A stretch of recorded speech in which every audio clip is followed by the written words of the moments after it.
Back at it here on the Two Deep Podcast, episode 31 of Two Deep, a football podcast. Joining you, as always, Jeff Chadiha from the NFL Network, NFL.com. My name is Soren Petro from Sports Radio 810 WHB. You can catch my work at 810WHB.com. And coming to us straight out, don't sweat no war with this guy. Great Budapest, Hungary, Eric Eager from Pro Football Focus, PFF.com. Are you breaking down and analyzing soccer? Why are you in Budapest, Hungary? I'm here. My sister's getting married. She's lived here for like 4 or 5 years. My dad has been a missionary to Hungary for like 25 years now. So like there's a connection here. I haven't been in like over a decade, which is one of the reasons it was like last minute because I, waited until I didn't have my passport ready until like 2 weeks ago. So, hopefully I'll have some fun, eat some goulash, and enjoy the wedding. That is absolutely fantastic, man. Have fun. That's awesome. I'm jealous of you. What time is it there, by the way? We're taping 9 o'clock Central Time. If people are catching us on the podcast, we stream live at 9 p. Generally speaking, most of the time when we record. What time is it in Budapest? It's 4 a.m. Wow. And I had a panel for Fordham University 2 hours ago and one for Carnegie Mellon 4 hours ago. So I've been kind of just like, I again planning this so late, like I hadn't, I just like decided I'm just gonna do everything I'd planned on doing, just doing it over here. So, but I'm excited to talk NFL. Yeah, that is absolutely fantastic. So, are you up early or are you yet to go to bed? I would say somewhere in between. Okay. I'm going to bed after this, and I'm gonna probably sleep until like for 4 hours or so. That's unbelievable. It means we basically can never beg out of an assignment now. If we're like traveling, Eric set the bar really high in terms of taking a night off. We did it at the combine too, right? Like both of us. I was like 2 beers. Like, look, we set a tone here at the at this podcast. This podcast means something. Yes, that's right. That's right. We bring it no matter what. But I do agree with Jeff, man. We're screwed, Jeff and I. Now that's right. This is a kid's got a soccer game. Man up. Dance recital. Yeah, bring your right. phone. Let's go. Let's make this thing happen, right? Don't want to hear it. No excuses. All right, we got a lot to get to here tonight on the 2D podcast. Been a little bit since we've been with you. Again, we do each podcast every other week, so it's been a couple of weeks since we hit the 2 Deep. Coming up tonight, a lot to discuss here. We'll get to the Eagles-Saints trade. What does it mean for both these teams? Who got the better of it? Todd Bowles is in. Bruce Arians is out in Tampa. Is that Tom Brady's decision? Patrick Mahomes weighs in on the Tyreek Hill trade. The wide receiver trade market is DK Metcalf next. Stefon Diggs stays in Buffalo. Is that a good deal for the Bills? For Diggs, Bobby Wagner to the Rams. I guess there is no cap with the Rams. At least that's the conclusion many people have now. And Tyrann Mathieu still a free agent. Let's get started with the Eagles and Saints trade. Since you're hanging up late night, I'm going to give you the honors. Eric, how about it? What was your initial reaction when you saw this deal? Well, I think it just look, I see what the Saints are trying to do. They don't have a ton of cap space, right? And yet at the same time, they're a team that's sort of lined at about 8.5 wins, with a quarterback who is not young, right? And Jameis Winston, a head coach in Dennis Allen, who's not a rebuilding head coach. He's put in here to win right away in a conference that is it's not the AFC, right? The NFC, I don't think the NFC is winnable for a team like the Saints, but the NFC is competable for a team like the Saints, right? Like they're very much in the thick of it there for a wild card in that conference.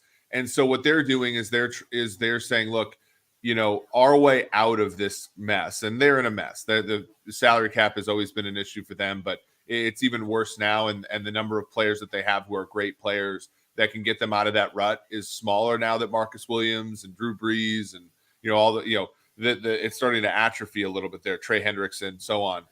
So what they're doing is trying to get 2 impact players right away at very cheap costs. and they're going to give up a lot of draft capital to do so. And the Eagles are the recipient of that. The Eagles are showing folks, and I hope the Kansas City Chiefs fans see this, because I think this is where the Chiefs could be one day.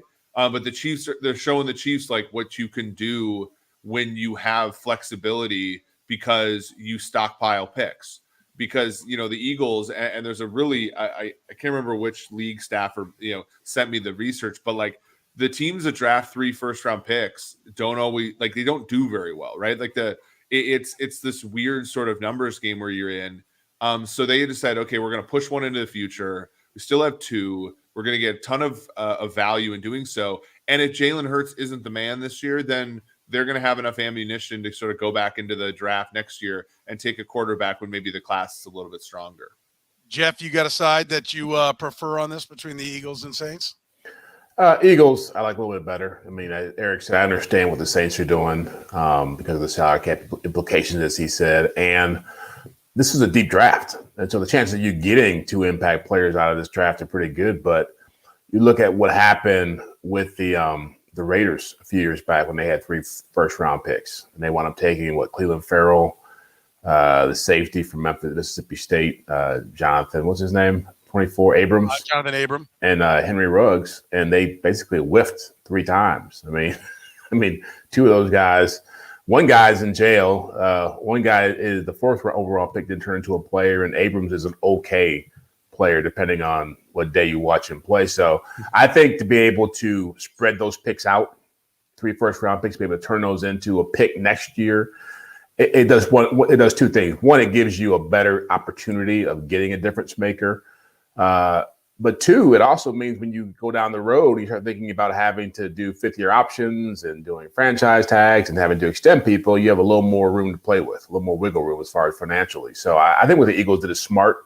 And again, when you're sitting there with a whole bunch of picks, it's nice to have a lot of picks every year as opposed to having a bunch of picks in one year. Yeah, I agree with Eric. I mean, I think that's if your team is out there and you're looking at it like, well, why do we want these picks? It gives you that flexibility either to draft a bunch of what are in today's NFL cheap players, young players that should be, less risk averse because they are younger. It gives you that opportunity.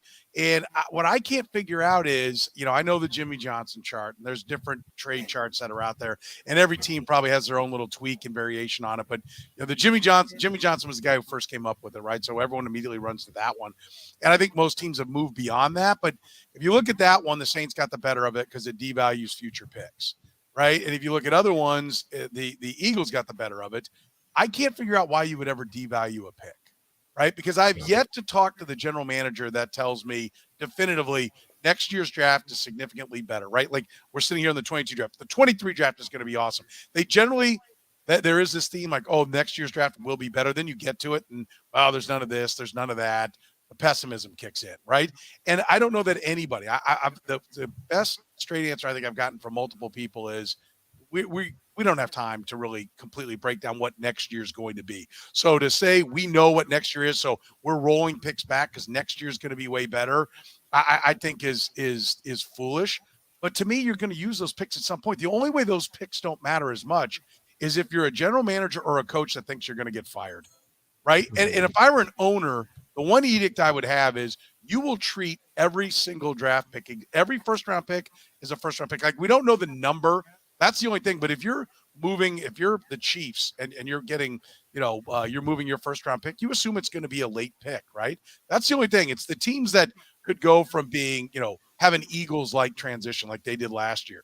If you're projecting that they're going to be better. But for the most part, I mean, first round picks are first round picks, right? Why do teams, Jeff, seem to be able to get away with telling their fans future picks aren't that important when it rolls around and just as important that year?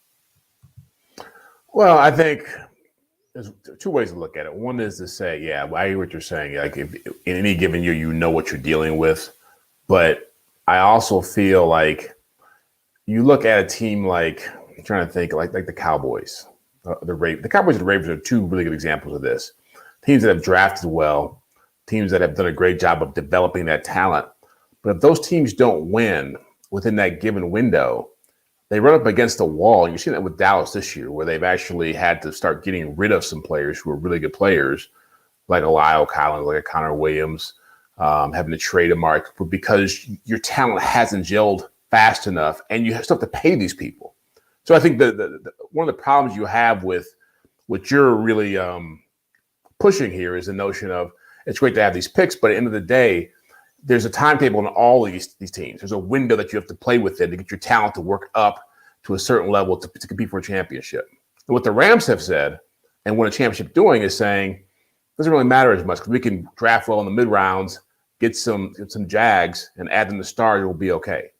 But I think, there is a little bit of a danger in drafting well, having these picks, and having it not work out, and having to do what the Cowboys are doing, which is starting to dump guys and not being able to compete anyway.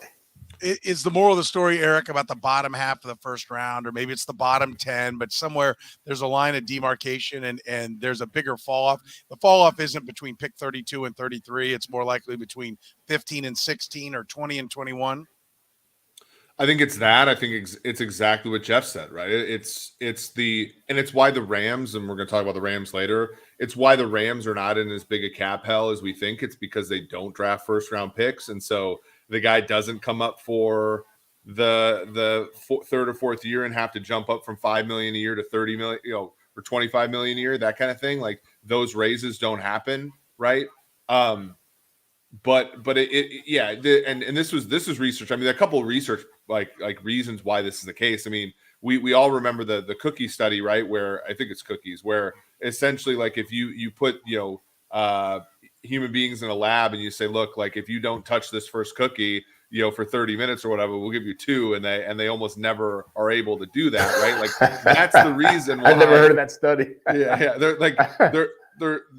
That's the reason why they sell this stuff to fans, right? Like, they're like, look, I mean, you remember the years, and the Chiefs did it before. Like, there have been years where the Chiefs didn't have a first round pick, right? How bad was the draft show? Yeah. Oh, it's got you know what I'm saying? Like, it's horrible. It's horrible. Right. So how great is the draft show when you have 2, right? Especially if they're kind of middle of the round, like the Saints, you kind of have a nice little night there. And I think that's one of the reasons. We always like, delayed gratification makes us smarter, but like, we're not optimizing for that. And then, I think, and then there's Cade Massey's research out of Wharton with Nobel Prize winner Richard Thaler, where it basically said, like, the teams discount these first, like, future picks by like a factor of 2 more than they should. And it's because of the different utility to these, right? And it's the same thing we talk about with Tyreek Hill, right? Like, Tyreek Hill had different utility to the Miami Dolphins now, but more utility than he did the Kansas City Chiefs. And like, as you said, if a general manager is trying to keep his job, or he's trying to get off to the right start and all this kind of stuff, that future first rounder is not worth as much. Like, Howie Roseman's been through it, right? Howie Roseman's not getting fired, right? So this first round pick is going to be there for him next year. And so, like, what's the, I like flipping it. I mean, you're basically just getting arbitrage opportunity. But don't you also feel like fans, the general public, is a lot more knowledgeable about the process of roster building now? Because it's not, 10 years ago, 15 years ago, it was just the draft and free agency. Now people know there's free agency, there's the draft, there's the post-June 1 cuts, there is the training camp cuts, there is the trade deadline. So there's all these opportunities in there to acquire players. So the draft, while it is important, it's not the be-all, end-all that it's always been maybe a couple of decades ago.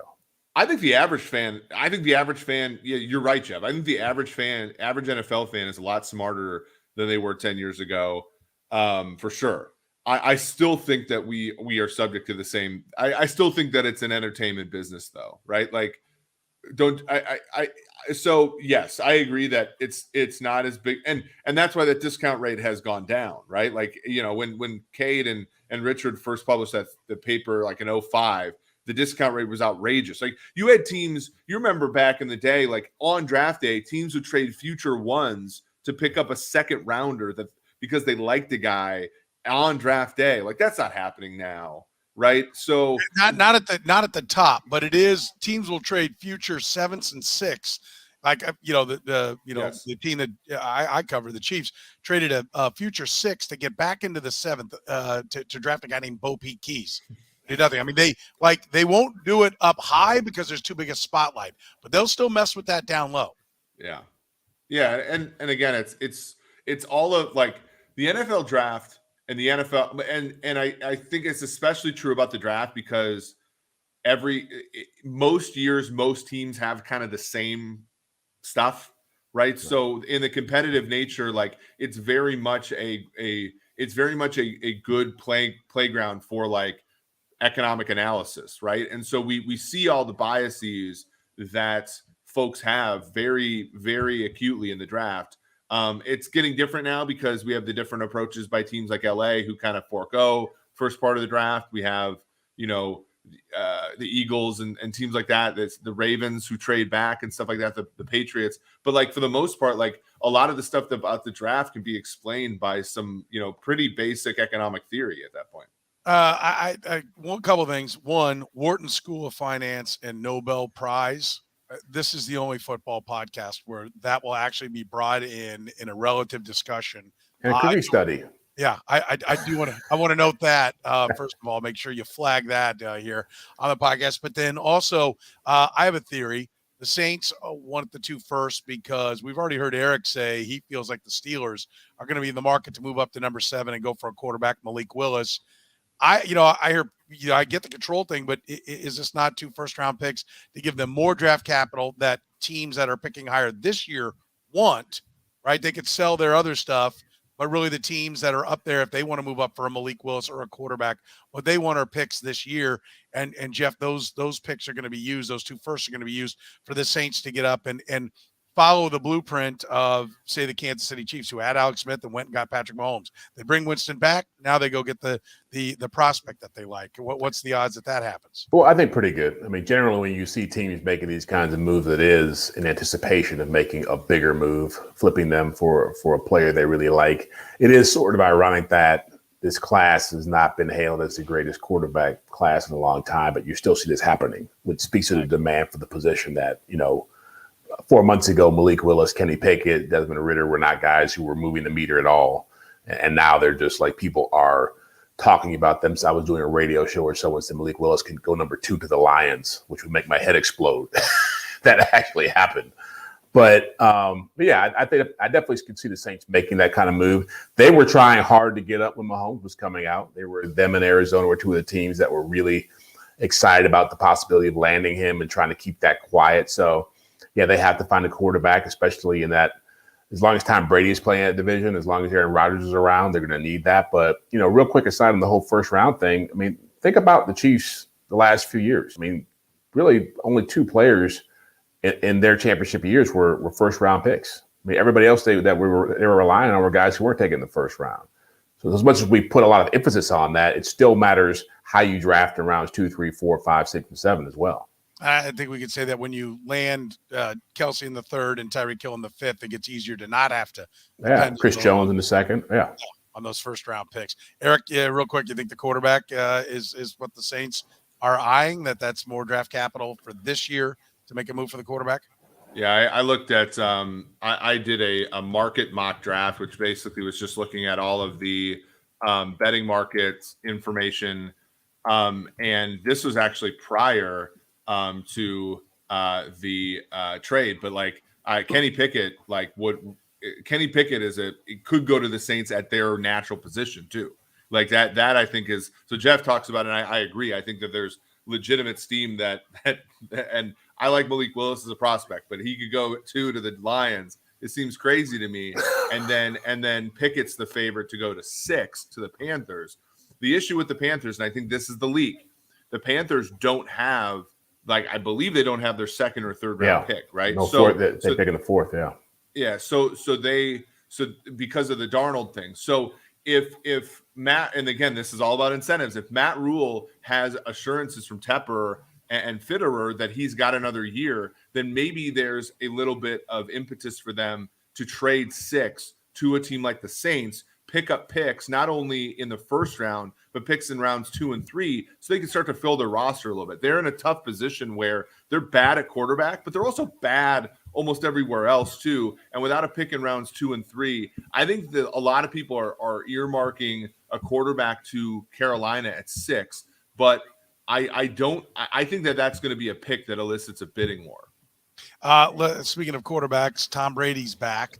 and Bruce Arians is out. Todd Bowles is in as the head coach. Is this Tom Brady called his shot, right? I'm out. I'm not playing for this guy anymore. Oh, wait a minute. You'll move him? Okay, now I'm back. Jeff, who made this decision? Was it really Bruce Arians or was it Tom Brady? Look, I think it's hard for me. I've known both those guys for a long time. It's hard for me to see Tom Brady going in and making that kind of a power play. I definitely, there was friction there at different times. I think that's just the way Brady's built. He had friction with Bill Belichick. But I also know Bruce Arians is not the kind of guy who was going to try to coach until he was 80 years old. He was the kind of guy who boasted about telling his assistant coaches if they were there after 5 o'clock at the facility, he was going to fire them if they were missing recitals and their kids' games. So I think once Bruce Arians got that ring, he was more than happy to know, okay, I got a championship, try to run it back. Now I can go live in my forever home. I'll still stay involved with the franchise. I mean, Bruce Arians cares a lot about what happens to his coaching staff, and he cares a lot about diversity issues. I've said this many times. You look at it, he's got the most diverse staff in the NFL.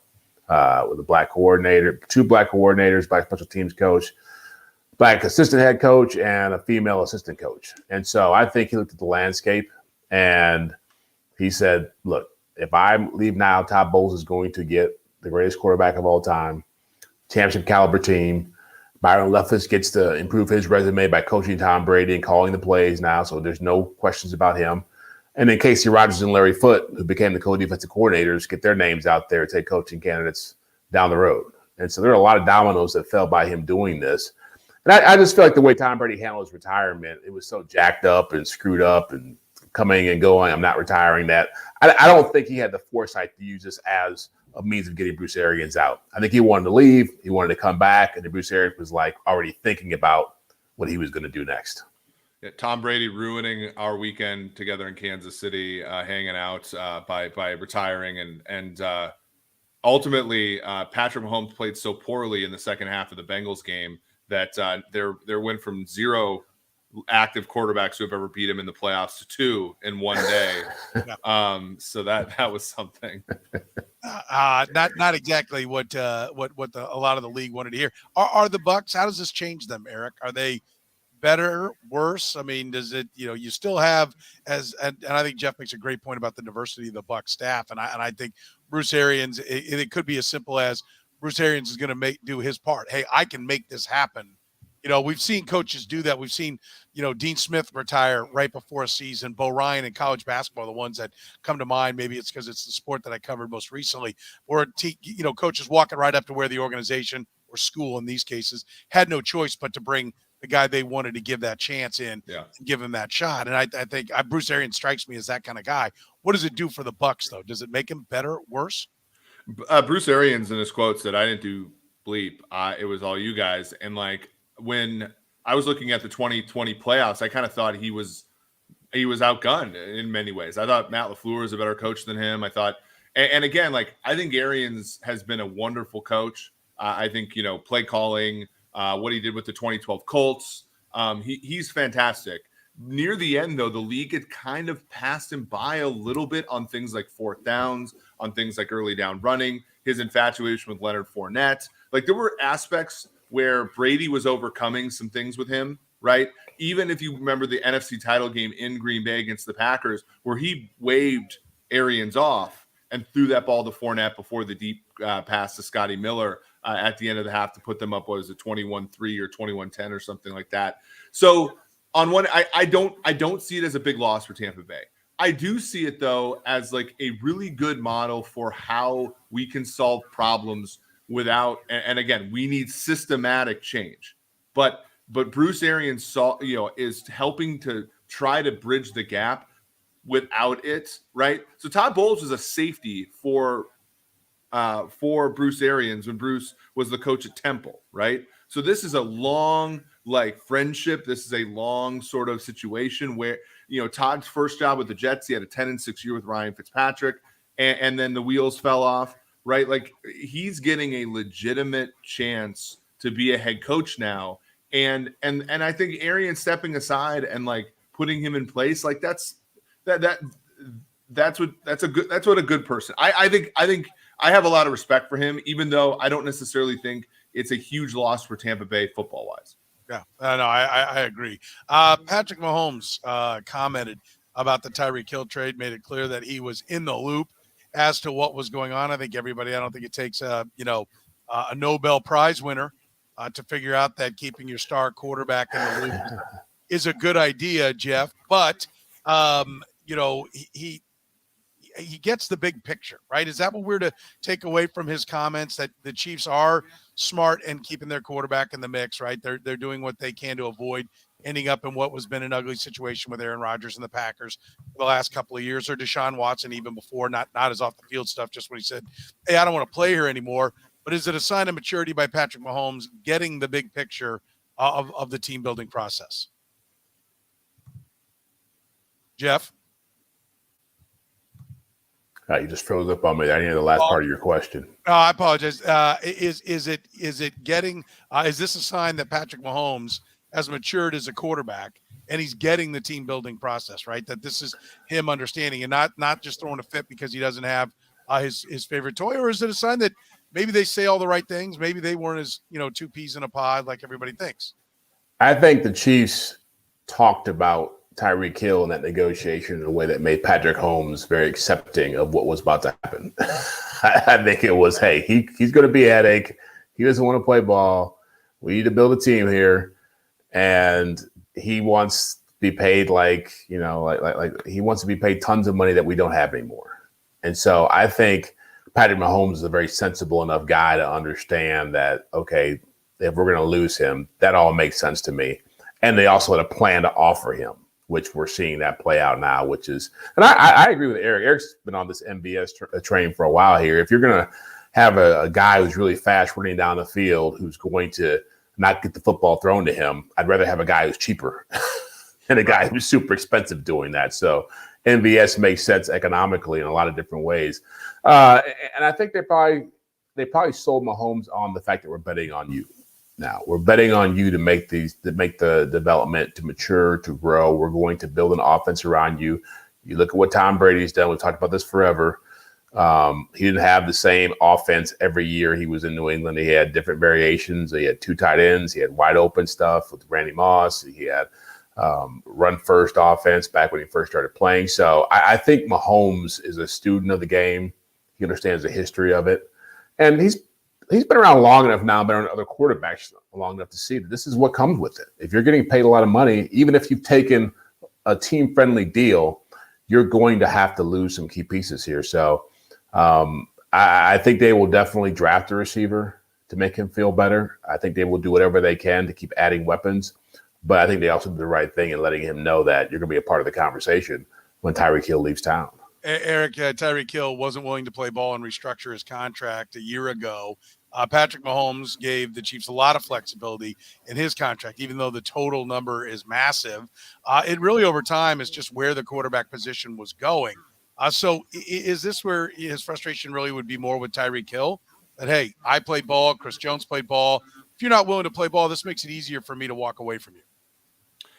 Yeah, I think it's probably too much to assume that everybody on the Chiefs gets along all the time, Okay. And so I think I'm not saying that there's like a bad relationship there, nor do I know, anything of it, but I do know things have been, Tyreek Hill was very instrumental in finding out who Mahomes was, right? And I think that this is part of like the discussion of like the wide receiver market. I'm happy with the wide receiver market because us at PFF, we evaluated receivers and said, look, receivers are worth more than people are paying them. I think this is a kind of an overcorrection, right? In a big way. And I know you said that on your show today with Bob. And I call him Bob because we have a great vibe, even though he doesn't say hi to me at the combine. But that's right. Bob also knows Dick. Yeah. But Dick Bob Lauer from the New York Newsday, for people that are new to the podcast, a friend of all of ours. Hall of Fame NFL writer, by the way. Careful what you say, Eric. Yeah. But like it's different now, right? I believe that if the wide receiver marketplace is sort of seeing a sea change, and the only way that I can make sense of it is the Tyreek Hills and the Devontae Adams and the Stefon Diggs and those guys get paid the big bucks to elevate the Josh Allens out of the miry clay right away and make them into who they are. And we've seen this with Green Bay and we've seen this with Kansas City. Once your quarterback is established and he's making not too much money, but he's making a lot of money, that receiving core has got to be bigger than the sum of the parts, and it's got to be your quarterback that does that. And I think, Rodgers knew what they were doing with Adams, and he went along with it. And I think Mahomes, might not be happy that Tyreek Hill's gone, but I think he understands it. Don't you think? Wish I know we're talking about Stefon Diggs later, but Stefon Diggs' press conference is exactly what Patrick Mahomes would have loved to have heard from Tyreek Hill. Don't you think that's Soren? The way he talked about things, the money he took, it's the complete opposite. I absolutely. And Diggs was next up, and about how that ended up working out. That there's a guy that they had the expensive quarterback, they had the expensive wideout, they have other expensive players. That they found a way to go there, and I think there is a bit of a different kind of attitude. And listen, I'm not going to say that Tyreek Hill's attitude is wrong. It's clearly driven him to be one of the best wide receivers in football. And people may want to believe that every player can be this, relentless, unreal competitor, warrior, fight through injury, do all these things, and then be absolutely a 10 out of 10 on every other box that you want to check.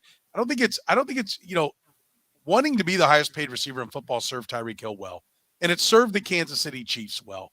Right, he played great football for this team, but that's part of what he needs, and it's maybe because of the trials and tribulations he's been through off the field that he needed that recognition. And far be it from me to tell anyone who plays a game that is so damaging to your body that you shouldn't go get everything you can for you and your family along the way. People are wired differently, and that's why you have coaches to bring the different mindsets together. He wanted to be paid. He wanted to be recognized as the best in every possible way with that contract. And at the end of the day, that was more important. And in Miami's home for him, that was more important than it was, to keep the band together. And I think it speaks to, why teams don't win lots of championships, why the Patriots are so exceptional. The fire does not burn the same for everybody once they've put that ring on their finger, right, Jeff? I mean, it does. No, totally. And you have to go out. You really have to do a great job of scouting to get players who are going to buy into that kind of thinking. I mean, Matthew Slater and Devin McCourty, these guys have been in New England forever. And then you got these guys who leave and come back. They get treated like crap. They get tossed out the door and come running back like Jamie Collins and Kyle Van Noy because they want to be a part of that. And there's a culture there. And the Chiefs have a great culture here, too, that they've built up since Andy Reid's been the head coach. And you don't want to minimize that in any way. But, yeah, I do think, and I think one of the viewers had said this as far as his money getting cut off from the last extension. There's a big part of me that believes if Tyreek Hill had gotten paid more market value the last time around, he might be more willing to be amenable to a discounted deal, to not having to be the highest paid player. But because he took whatever he got with $17 million a year, $18 million a year the last time around, he was like, I want more than that. Whereas Stefon Diggs, and Eric knows this, being a guy from Minnesota and a Vikings fan, is that Stefon Diggs was a 5th-round pick who got traded out of Minnesota. You get older, you realize, hey, it's good to be someplace where you're wanted. It's good to be someplace where you've got a nice little family atmosphere and people value you and you can win a championship. I think if Tyreek Hill didn't have a championship here, he might still be here. So, yeah, I think Tyreek Hill got a lot of stuff he wanted before he left town. And someone like Stefon Diggs is still in that position where he's trying to get it. He's seeing that clock run out. And so being the higher paid than Devontae Adams or Tyreek Hill doesn't mean as much to him as getting a ring or being someplace where you feel valued. We know that there were at least allegations, I'll call them, of discontent at halftime of the AFC Championship game for the Chiefs. Is this, to whatever degree that did or didn't happen, and we've all heard some kind of rumblings about it not being a great locker room, at least at that halftime, right, against the Bengals in the AFC Championship game. But is this, Jeff, the sign that the Bills have a better locker room, and maybe a sign that the Chiefs are trying to build a better locker room, that they think, at least from that standpoint, certainly you don't replace Tyreek Hill, the football player on the field, and Marquez Valdes-Scantling will bring some of that to it, but that this is maybe about addition by subtraction, that they are trying to build the culture that they want in the locker room, and they're better off doing it without Tyreek Hill? Yeah, I think that's part of it. And by better, I want to make sure that I quantify better as being people buying into what you're doing. Right. I think when you're talking about trying to win a championship, you go back 2-3 years ago, the Chiefs had the best locker room in the league because they won a championship. And you could be around that team and know everybody who was in that locker room cared about winning a championship. This past year, you couldn't say that. This past year was about guys trying to get paid, whether it's Orlando Brown or Tyrann Mathieu or Tyreek. A lot of guys had different agendas, and that can eat away at what you're trying to accomplish. So, yeah, right now, Buffalo's in a great place not because of guys like Diggs and Josh Allen, but because of the heartbreak they've gone through. And to be that close to something, it's hard to walk away when you know you're seconds away from being in an AFC Championship game or having a chance to play in the Super Bowl, which they were. I think Green Bay is going through something similar to what Kansas City is going through here, where you see, Devontae Adams leaving there the way he did. It speaks to Aaron Rodgers' leadership. It speaks to how they feel about where that place is at now. It's just having a culture in place doesn't mean it's going to last for 10 years. I mean, you always have to be refining it, adding to it, and getting the right people in there to make it work. Eric, the wide receiver market, you just mentioned the conversation we had today, that maybe the pendulum's swinging, that they've been undervalued, but now they're overvalued. What does that mean for DK Metcalf and his future with Seattle or someplace else? And is Seattle smart to say, okay, even though it's probably not what we want to do, the Chiefs certainly would rather have had Tyreek Hill, but presented with the cost options that come with it, Seahawks would be wise to be moving on from DK Metcalf. Do you think he's a Seahawk or playing elsewhere next year? Yeah, I mean, your show today, you said it. You're like, I'd rather have Tyreek Hill than not have Tyreek Hill, yes. Right? But I'd rather have a Porsche in my driveway than not. But like, you have to consider the costs, and like the costs are extremely important. And yeah, like I think I believe the Seahawks turned down pick 10 from the New York Jets, right?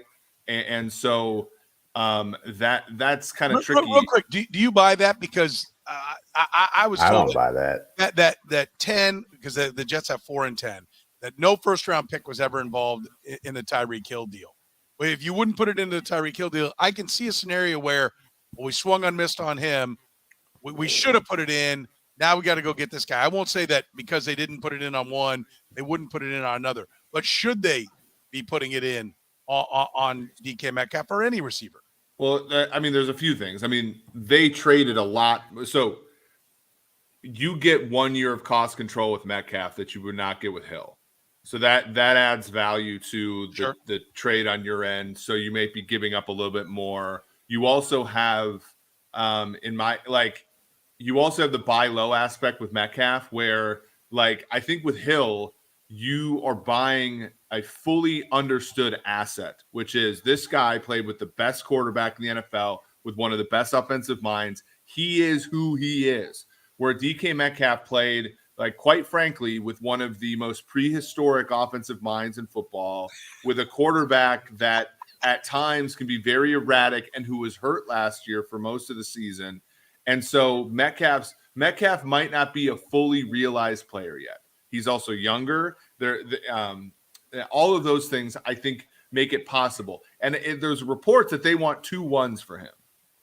Yeah. And so, like, that might just be their way of saying you're not getting him, right? And that might be their way of saying, he's staying in Seattle. But, like, I think it's their way of saying they traded 2 1s to get Jamal Adams. That's what they're. Well, they're reeling from that. They're reeling from that, exactly. Yeah. And that's one of the problems that they have with going. So you like ownership going from choosing Schneider and Carroll over Russell Wilson is probably like. That's the issue, is that they're going to be chasing old losses. Like they chase because the Jamal Adams thing is mostly like, look, Metcalf's a much better player than Adams. You got to give us as much back. And it's like, well, that's not how it works. You got fleeced the first time around. Like the game's changed. So to come back to it, Metcalf did not have a great production year last year, but there's a lot of reasons for that. He's a physical specimen. He appears to have a good head on his shoulders. Like, he just seems like a great NFL player. And he's young, and he still has 1 more year of cost control. I think all of those are going to inflate his price more than we believe. Who will be a better receiver here moving forward? Because I will tell you, I think it's going to be DK Metcalf. Because I think we're going to see the Andy Reid and Patrick Mahomes influence on Tyreek Hill's numbers. I think DK Metcalf is most of what Tyreek Hill is speed-wise, but a lot more than him when it comes to catch radius, right? And there are a lot more things that you can do with DK Metcalf. Like, he's got more Devontae Adams and, some of this speed that's there. And if you don't have Patrick Mahomes or you don't have the offensive mind like that's going to scheme guys high school wide open, then you want the guy that can go up and win a jump ball. And DK Metcalf's got more of that. Who will be the better receiver here moving forward, Jeff? DK Metcalf or Tyreek Hill? I think a lot depends on if you're talking about where they're at right now. If Drew Lock's throwing the football to DK Metcalf next year, I'm going with Tyreek Hill. I'll go with, and I also won't diminish Hill's impact aside from just being a deep ball guy. I mean, he caught a lot of short passes and went a lot of way with them. I mean, guys are playing off. Trust me, he's the most dangerous guy in the NFL. I'm trying to think who comes close. Maybe Jamar Chase now is in that category. Maybe Justin Jefferson on the lower end. But when that guy was on the field, guys were scared to cover him. So I think that gives you a lot more value than what DK Metcalf can do and opens up your offense in ways that DK Metcalf can't. But I look at Metcalf, and while he is a great player, I do feel like what Eric was talking about with the receivers being overvalued. There's so many receivers coming out now and playing at such a high level so early.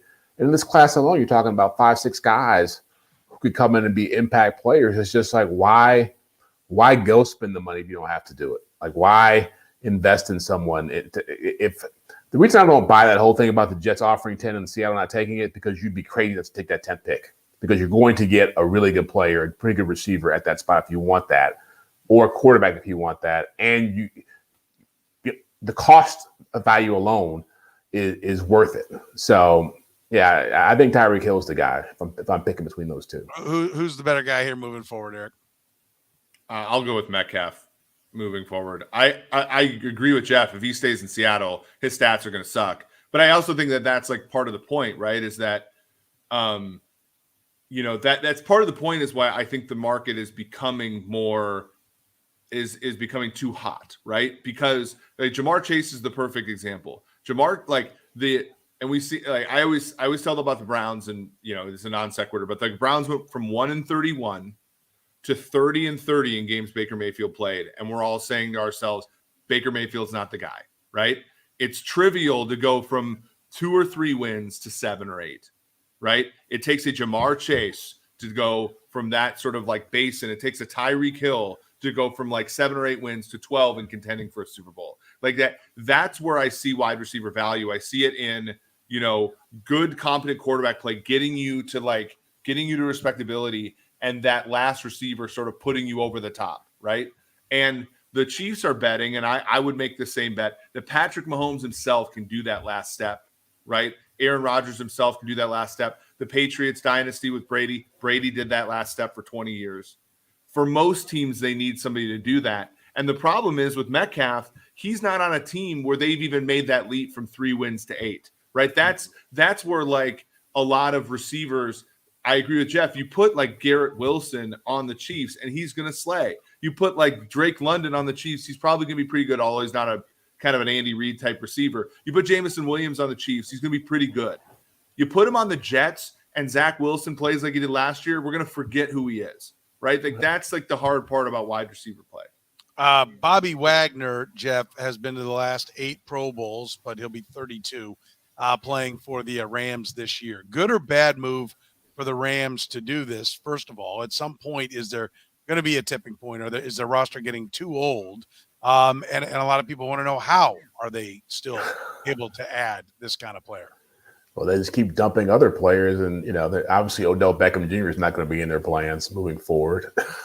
So that's one guy out of the mix. Andrew Whitworth retires, another guy out of the mix. So I mean, people sometimes feel like they're doing it with smoke and mirrors over there. I think they do a really good job of understanding. Okay, this is how much money we got, and this is who's coming in, who's coming out. It's always the same amount of money. Who can we get to work with us? And Bobby Wagner going to them at 32. I think it's a good move. I think he can still play. I think in that kind of defense, when you have Aaron Donald in front of you and Jalen Ramsey behind you, you don't have to be Mike Singletary. I think that he brings leadership. I think he's being from LA. Obviously, he wants to be there. He wants to play against his old division. I think it's a lot like Richard Sherman at the early years of him joining the Niners, where it was just, as it went on, he became less of a player. But you still bring a lot of value there with a guy who's got that kind of pedigree, a future Hall of Famer, playing a position that playing in a scheme that works for him. And so, I like it a lot. I think the part of the equation, Eric, that people forget about in this when you talk about the Rams, and Jeff's right. There have been, for each time that they're adding people, there are people leaving and going out the door. But I'm looking here, the dead cap hit on Jared Goff last year was $24.7 million. And that came off the books. And I think it's important to note they took it all last year, right? They didn't do the June 1 part this year, part next year. Yeah. They took the big hit, and that made it, that's opened up a bunch of cap room as well. There are little things that don't make the headlines that they are doing, that it's not that the cap isn't real. It's just the Rams have been very good at massaging the cap and understanding how to create room for players that are difference makers. And as we've talked about in previous podcasts, and we don't need to do it again, all their lower round picks and all the other glue guys that they've done a good job on. But there is a lot more going on, as Jeff said, behind the curtain. Well, there's also just an aspect of having stars on your team. Like I'm not the biggest Les Snead fan, but he's done some things that are different, and he's done some things. Look, if all Les Snead has done over the last 2 years is get everybody in the league to try to go all in, he's probably has an edge, right? Because no other team in the league has Aaron Donald and has Sean McVay and had so if he could get a team that's not quite as good to go all in, like Denver, let's say, and they fail and they're desolate after a couple of years, then that's also an edge too, right? So there's because everybody sees going all in. No one sees exactly what you saw, Soren, which is they got Jared Goff off the books in a year. They're not using their first round picks as much. So then the guys aren't coming up. Because here's the thing with Diggs. We just got done talking about Diggs. Diggs' contract extension, massive. Saved the Bills $6 million this year and another $6 million next year. Why? Because he's going from a second contract to a third contract. When you go from a rookie deal contract guy to a veteran deal that's going up. When Justin Jefferson signs a $35 million deal with the Vikings, that's going to be coming from $5 million or wherever. It's going to be an increase to their cap. The Rams never have to deal with that, right? And so that sort of, again, carves out space. Now, Wagner has declined a little bit. I think we'll all agree with that. Seattle was one of those teams, was a lot like the Rams, right? Where Seattle, a gun to your head, who played 3-tech for Seattle last year? I'm dead, right? So, and Wagner was keeping that together. He comes to this team. He can bring the championship caliber cachet. He doesn't have to be quite as fast. He doesn't have to fend off as many blocks. He doesn't have to cover. The interior is good because Jalen Ramsey is that star position guy for them. He could probably be value. To Jeff's point, when Richard Sherman went to San Francisco and they had D Ford and Nick Bosa and Armstead and Buckner, it's you don't have to cover for as long, so you're going to look pretty good. Yeah. So I like that for him. I think the money's a bit rich, and I know it's not exactly as reported, but it's still a little bit rich for me just because linebacker is kind of a whatever position, and for the longest time the Rams have been kind of a linebackers don't matter team. But it's fine. Again, I'm learning. I think I learn something from the Rams every time they do something now, even if I don't necessarily agree with it. I think a couple of things jump out at me on this deal, and that is one, is it that this is really the scary part for the NFC West and everybody in the NFL and certainly in the NFC is this is the year the Rams have really been targeting, right? Last year they got there a year early, which happens a lot of times when you have a good plans. A lot of times you do arrive a year early, right? And that's the scary part. I think if you want to say, okay, for the rest of the league on why it might not work for the Rams is plan A was Von Miller, and the price for Von Miller got away, and the Rams didn't anticipate that. And when Von Miller left, the best guy they could find, maybe the biggest name, maybe the biggest locker room influence, or the guy that they just thought had the chance to have the biggest impact, but not in a position that they need as much or can make as much of an impact, was Bobby Wagner, and they overpaid for a guy on the decline, right? I think one of those two narratives, it might be both. It might be that, he was plan A and this is their year, they're going for it, and they're just going to swing and miss. But I think the fear is, and the hope, if you're the Cardinals, 49ers, and Seahawks, well, Cardinals and 49ers who are really contending, is that this is a bit of a panic move because they couldn't keep Von Miller, Jeff. Yeah, well, I think you're right about that. I mean, Von Miller is there, Tyreek Hill. I mean, he got his ring, and it was like, okay, now you're too expensive to be here. But as much as he talked about wanting to stay, but I think two things with the Rams, one is that I think people underestimate how much leadership they actually had in the building. If we talk about stars, like Andrew Whitworth is a very strong leader. Robert Woods was a very strong leader. Aaron Donald is a very strong leader. They had people in that organization who set the foundation and allow people to come in, get acclimated quickly. And I don't know if you saw the letter Cooper Kupp wrote to Robert Woods when he left, but it was pretty powerful stuff as far as just, I blow right through those things, athletes thanking teammates or cities when they're done playing there. And it was very heartfelt talking about what this guy meant to Cooper Kupp's development and that organization at large. But part of me, I feel like the Rams are a lot like college basketball and college football now with a transfer portal. Like they recognize that there's so little practice time in the offseason. It's so common now. Teams that flip over their rosters 30, 40% every year that it's probably better to go into it the mindset that, okay, let's get proven products. Let's not worry so much about how many guys we can develop who we think are going to be the high-level 5-star recruits. If we want stars, let's go get them. Let's put them on the field, and we'll make it work. And at some point, they will be. Aaron Donald will be old, Jalen Ramsey will be old, Matthew Stafford will be old, and the Rams will suck. But before they get to that point, they're going to try to win as many trophies as they can. Yeah, and it's been pretty impressive so far. Eric, you want to comment on that? Yeah, I agree with Jeff in the sort of sense of like, I think this is one way to win. And bringing this back to some other team, like I think bringing this back is the zigging when other teams are zagging, right? I think like the Rams, they're the original zigger right here. Like they're zigging when everybody is zagging. But like ultimately, like one thing to come from this is like the Chiefs now, they're doing the other way, right? They're going back and everybody's sort of moving into that realm, into like, hey, let's be like the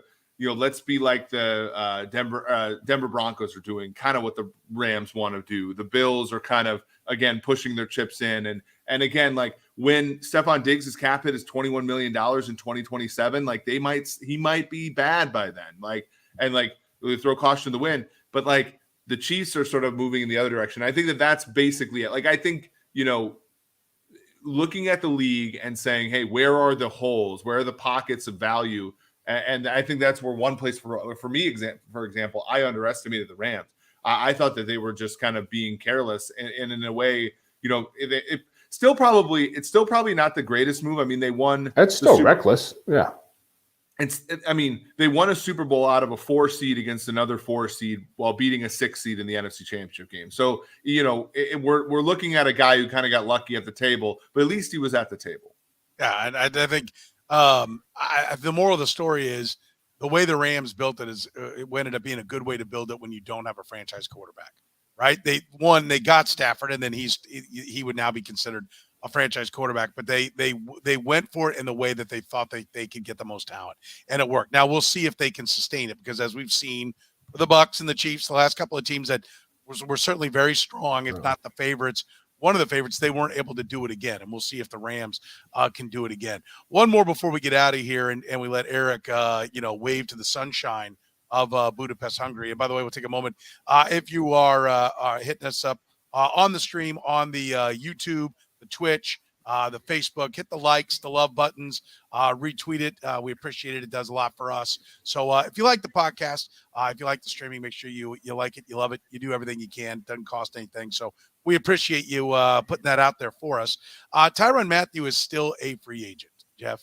I mean, what's to take away from this? The man overestimated his value. There's a new wave of free agency that's coming. There's the baseball sign right before you go is going to be the way to do it. He just doesn't want to go to camp. There's a guy that maybe his heart's not in. What do we take away from the fact that Tyrann Mathieu, who everybody in the league, everyone who's ever played around him, has nothing but positives to say, is still not with the team? Well, it says the Brett Veach was right. His instincts were right about that, as far as not re-signing him and not trying to make him the highest paid safety. And I'm a Tyrann Mathieu fan. I think you put him in a locker room, just like we talked about Bobby Wagner. He's going to bring a lot of value as a leader. He's going to help younger guys learn how to play. He's going to be a foundation guy for you in terms of just the mental aspect of it. But he took a step back physically. And so when you're 5'9", 5'10", whatever he is, and you start taking steps back as a player, it's harder to continue to find work at a high level. Now, I think part of this is that he probably wants to be paid at a certain level. I think he saw what Harrison Smith got at age 32 with the Vikings, which was a 4-year deal. And I know the numbers were kind of funky, but all players see is 4 years, $16 million a year.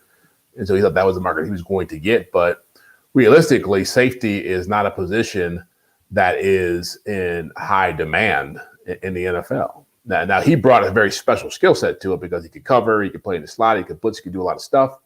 But again, once those skills began to erode, it affected him. And once the market got out of control really quick, when Marcus Williams went to Baltimore and then Marcus May got signed, all of a sudden, there just wasn't that same the opportunities weren't out there in the same way. I think he'll be playing somewhere. If it's not the Saints, the Colts, maybe a team that has a chance to win a championship will pick him up. But yeah, as far as getting paid, what he was hoping to get paid, that obviously is not going to happen for him. I think that's the interesting part, like winning a championship. Anyone who wants to go home and play for their hometown team, I have no rub with that. If he wants to go play for the Saints, but I don't think they're in the market to win a championship. I don't think they're a serious contender. And if you look at the teams that have the most cap room, in other words, he wants to get paid as well as win a championship, Texans, Panthers, Dolphins. Okay, maybe they're doing a lot. Colts, Browns, Saints, Chargers at 7. That would be scary for Kansas City Chiefs fans. Lions, Bengals at 9. I'm at 18 million, and these teams still have to put a draft together. So this cap number that you see here doesn't include all their draft picks, which is going to take a lot of it. Seahawks, Bears. I mean, the majority of the teams I just rattled off, Eric, are not teams that are going to win a championship, right? So it's either win a championship and not get paid, most likely, or it's get paid, right? Yeah, and there were reports that he might go to the Rams as sort of a slot guy. I know the Dolphins have that space, but they just drafted Javon Holland in round 2 last year, and he was a fantastic player doing a lot of what Tyrann Mathieu does. It was an interesting calculation for him. I don't know. I wonder if he knows this, if he knows the future, does he just stay with Kansas City on a reasonable deal? Like 6 months ago, does he sign a deal with the Chiefs that's pretty reasonable? I wonder if that's the case. I mean, would the Chiefs want him back at let's say $8 million a year? That's I think a pretty good question, just because of how things have changed and how the Chiefs have sort of moved on. They moved on really quickly with Justin Reed at $10 million a year, and he's sort of caught here without much of an option in terms of contending. And I'm thinking 10 million a year is what I was hearing was maybe the number that was on the table for him with the Chiefs. Jeff, Eric, did either one of you guys hear a number as to what maybe the discussion was? We know it wasn't enough. He didn't like it, but we're going to end up seeing a guy sign 1 for 6, and he walked away from 4 for 40. That was at least 2 solid years of 25 million guaranteed. That's possible. Yeah, I didn't hear the exact numbers, but yeah, I could see 10 million being the ballpark. The Chiefs wanted to play in with him. Again, it wasn't going to be $15-16 million a year, but I feel like he's the kind of player, the kind of safety. He needs to be paired with somebody who is like a Jesse Bates type player, a Derwin James type player, a Justin Simmons, a guy who can handle a lot of stuff, because his real value is being a freelancer. His real value is being able to playoff instincts and jump routes, and it's hard to play that way unless you're playing in a really good secondary with guys who are really sound around you, can make plays. And you saw that with the Chiefs last year a little bit. When he was out of position, big plays got a lot bigger because of it. Yeah, I like this one. Pig, obviously a Chiefs fan. I think him coming back would be fine if you take that $8 million for 1 year. I almost don't know that I want him if he would take that, because I think you get a malcontent. If you get a guy who I've seen organizations offer a guy money, The guy says no. He takes the lap around the league. I think of Mike Moustakas in baseball. I covered teams in Kansas City, and I see him, come back around, and he didn't really want to be there, right? I don't know that would be a wise decision to bring him into the locker room, and that you get a healthy situation if he has to come back. But I do think he's the most fascinating free agent still left out there for sure. All right, that's going to do it for us. Eric Eager in Budapest, Hungary, making the ultimate sacrifice. You can check out his great work at pff.com, Pro Football Focus, the data scientist, the VP of R&D there at Pro Football Focus for Jeff Chadiha from the NFL Network, NFL.com. Check out his excellent work. You can catch my show at 810WHB.com. Thank you for listening and watching us here on the 2D podcast.